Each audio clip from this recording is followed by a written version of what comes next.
అనుకుంటుంటారు మష్రూమ్స్ చాలా రేటు ఉంటాయి అనేసి. అమ్ము మష్రూమ్స్ ఎక్కువగా వండుతా ఉంటావు, ఎంత రేటు ఉంటాయి అని నన్నైతే రెగ్యులర్గా ఎవరో ఒకరు అడుగుతూనే ఉంటారు నేను వండినప్పుడల్లా. ఎక్కువ రేట్ ఏమి ఉండవు. చాలా మంది అనుకుంటున్నారేమో సూపర్ మార్కెట్లో పెట్టుండొచ్చు చాలా రేట్స్. మార్కెట్లో అలా వెళ్ళామంటే, మాకు ఇక్కడ మార్కెట్ అనమాట, పెద్ద మార్కెటే ఉంటుంది. 40 రూపీస్కి ఒక రోజు ఇస్తాడు, 45 రూపీస్కి ఒక రోజు ఇస్తాడు. మనం 4 మెంబర్స్ అయితే ఒక పూట ఖచ్చితంగా కూర అయితే వస్తుంది అనమాట. ఒక పూటకి తినేసేయచ్చు 4 మెంబర్స్ని. ఇద్దరు అయితే మాత్రం 2 పూటలు అయితే ఖచ్చితం వస్తుంది కూర. 40 రూపీస్కి మంచిదే కదా. అప్పుడప్పుడు ఎప్పుడైనా ఒకసారి తెచ్చుకొని తినొచ్చు అంతగా నచ్చితే.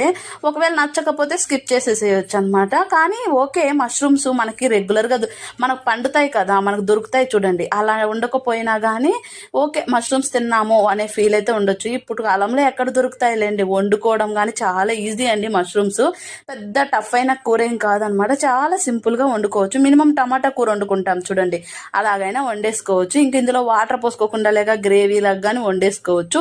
ఎందుకంటే మష్రూమ్లో నుంచి వాటర్ ఆల్రెడీ వస్తాయి అనమాట. నేను కొంచెం అన్నంలో కలుపుకో తిందామన్నట్టు కొంచెం వాటర్ అయితే వేసి మంచిగా ఉడకబెట్టాను అనమాట. గ్యాస్ దగ్గరే ఉండి నీట్గా మనం మూత పెట్టి కుక్ చేసుకున్నామంటే ఇందులో వాటర్ వేయాల్సిన అవసరమే లేదు. ఎందుకంటే మష్రూమ్స్లో వాటర్ వస్తుంది, టమాటాల్లో వాటర్ వస్తుంది, అదే సరిపోద్ది అనమాట.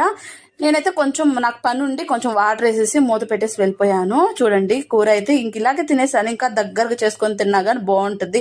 అన్నము, చపాతి, రోటీ దేంట్లోకైనా సూపర్ కాంబినేషన్ అండి. ఎప్పుడైనా ట్రై చేయండి దగ్గరలో. మీరు ఎందుకు సూపర్ మార్కెట్స్లో కూడా తక్కువ రేటుకే వస్తున్నాయి ఈ మధ్య, నేను ఎన్నోసార్లు చూశాను కదా. సబ్స్క్రైబ్ చేసుకోండి.